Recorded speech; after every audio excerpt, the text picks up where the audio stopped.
For the first time, esports are going to be part of the Olympic Games. While hundreds of runners, jumpers and swimmers compete in Paris this summer, e-athletes will head to Saudi Arabia for the Olympic Esports Games.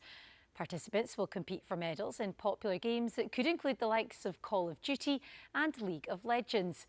The announcement has been welcomed by professional gamers around the world.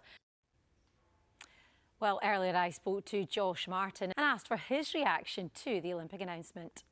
The announcement today about the Esports Olympic Games is obviously huge for a lot of people. You know, it validates the work that they've been putting in for kind of competing at the top level. Obviously for the industry, it adds a lot of legitimacy. And I think also for the Olympics, it's a great way to show that they're staying with the current times. You know, when the Olympics first started, there was only 9 sports involved. It's now 32. And I think this is a great way of showing again that they're moving with the times and what's culturally relevant. As you said there, it sort of validates what people do. It's indicative of how far esports have come over recent years, the fact that we have now got these games.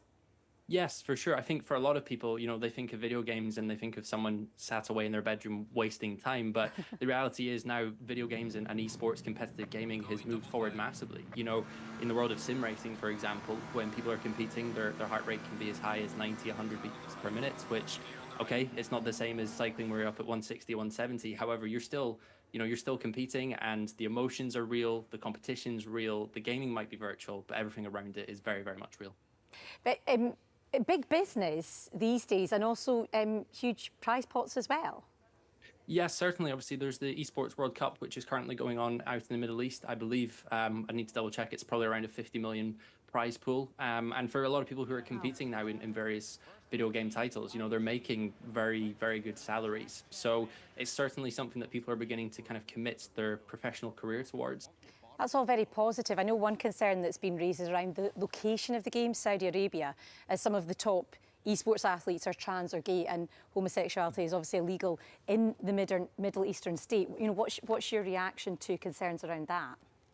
Yeah, I think it's obviously a very, very tricky topic to kind of navigate, but I think it's important that we have these discussions. And, you know, the beauty of gaming is whether you're sat in Aberdeen or you're out in Las Vegas or down in Melbourne, you can compete.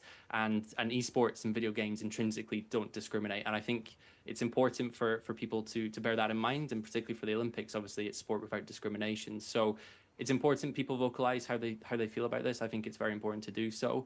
And ultimately, you know, people can vote with their either viewership or participation. So I think with the athletes, it's important that they focus on delivering the best results for their country. But there's certainly a wider political discussion which maybe needs to be resolved. And finally, what would you say to people to get them to tune in to take an interest in the Olympic Games? I know obviously all eyes are going to be on Paris shortly, but this is an Olympic Games with a difference, I guess. Yeah, 100%. I'm not quite sure what the short, snappy marketing slogan would be, but I think, you know, the important thing, like I said earlier, is the emotions are very much real, the competitors are very real, and whilst what you're seeing on the screen might be virtual, you know, when you see that person win the trophy for the first time or win their medal, and they're crying with tears of joy, I don't think you can take away from that.